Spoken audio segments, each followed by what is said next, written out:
what's up? Yeah, man. Everything, everywhere, all at once is the new talk of Hollywood. Ever since that trailer dropped, very obscure. The trailer itself is a conversation piece. This movie, everybody's saying, is a masterpiece. It's a work of art. Now, is it? First of all, the directors, the Daniels, two dudes who been making movies together for a while. Sometimes they separate and do separate projects. Then they come together to do other projects. They used to do music videos back in the day. These guys are really, really good. And one thing I noticed about directors that worked in the past on movie, or I should say music videos, like David Fincher, they have a visual style. And that's where I really, really love about these type of directors. Visuals are so important because you don't need dialogue to tell a story. And man, that is a trick of a director. That is a talent that most directors don't have, only a few. Michelle Yeoh. I've been watching this woman for over 3 decades. Extremely beautiful for one, and ageless. I mean, does she ever age? She's been fine for a long time, ever since those Super Cop movies with Jackie Chan. And to see her tackle on a role like this means so much to the Chinese people and her as an actor. When you're known for just one thing in Hollywood, it's hard to get rid of that stink. Not that it really stinks, but people just look at you as a martial arts artist. Yeah, you're female. Yeah, you're attractive, but Crouching Tiger, Hidden Dragon, look, you got Oscars for that, right? Be happy. Get on up out of here. No, man. She's always been in some of the greatest martial arts movies of all time, but an artsy studio like A24, visual directors as the Daniels, doing a martial arts film is totally different. Say what you want, but when you see that A24 stamp, you know you're getting something different.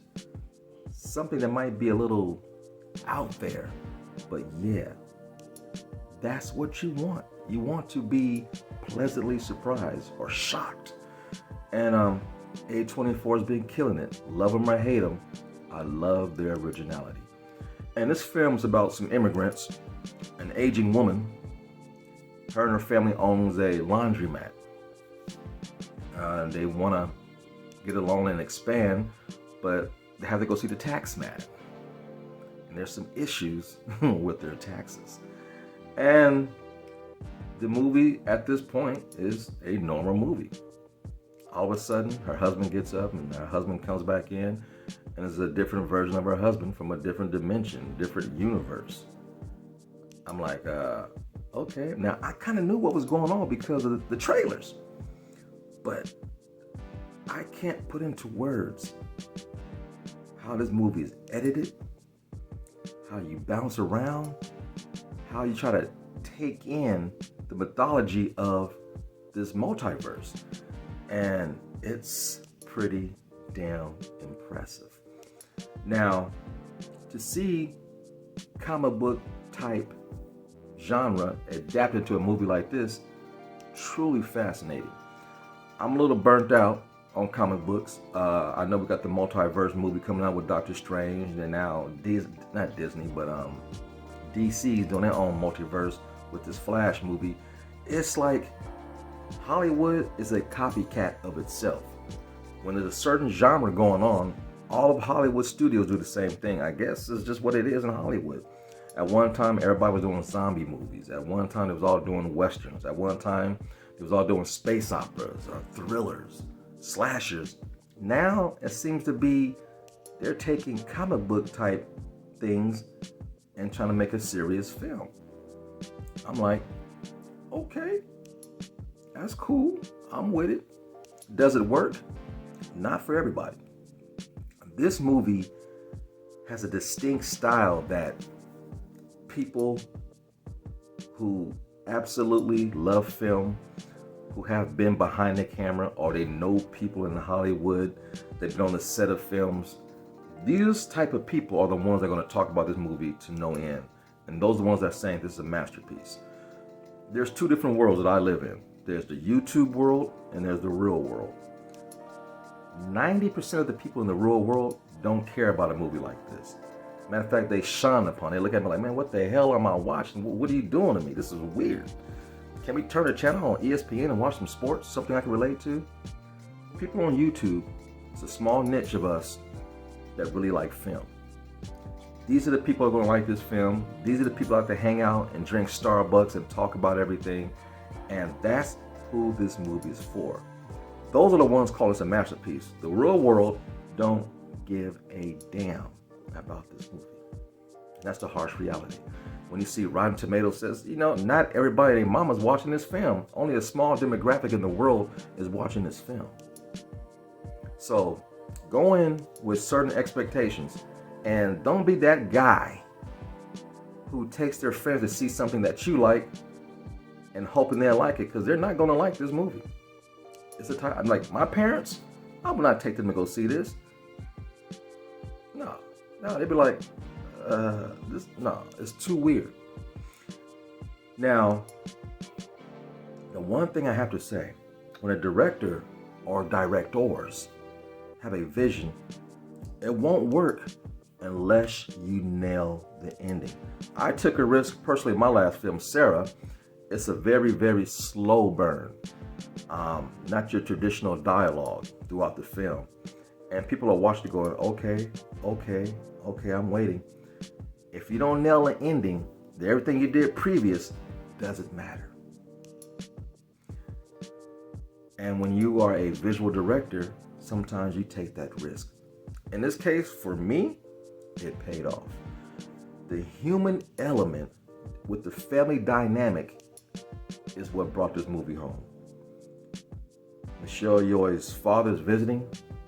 He's old school. If you know anything about Chinese lore, they don't want to deal with having a granddaughter who's a lesbian.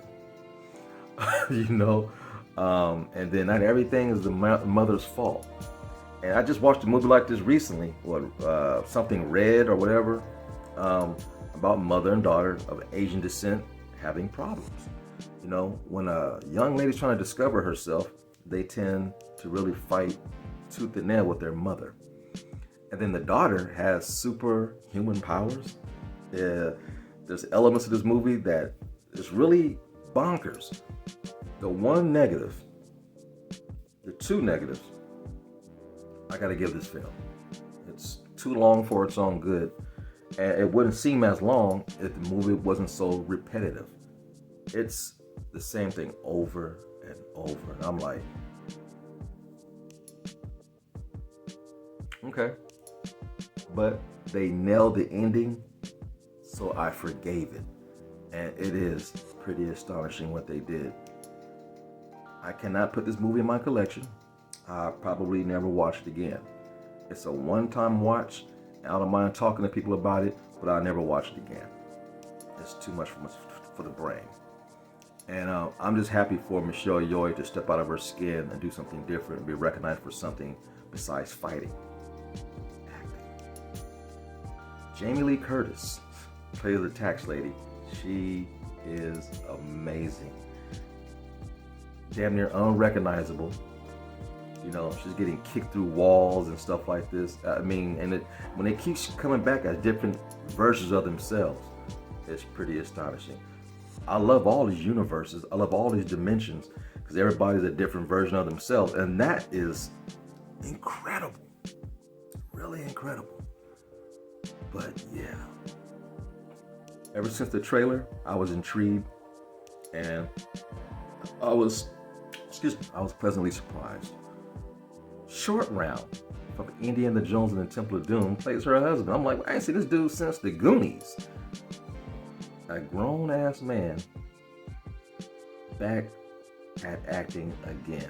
His voice ain't changed that one bit. He sound like Short Round. Hey, Dr. Jones, what you look at? I'm like, yeah, that's short and round. He did a great job. The martial arts are incredible. The visuals, it's weird. It's definitely weird. And that's all I can tell you, man. But if you're into that niche community that love film for the sake of loving film, and you're hip, you think the 70s were cool, even though you wasn't born in the 70s, you just think retro stuff is cool, this is the film for you. Regular folks, don't waste your time, because you're going to hate yourself after you see this film. Peace until next time, and just remember, it's just my point of view.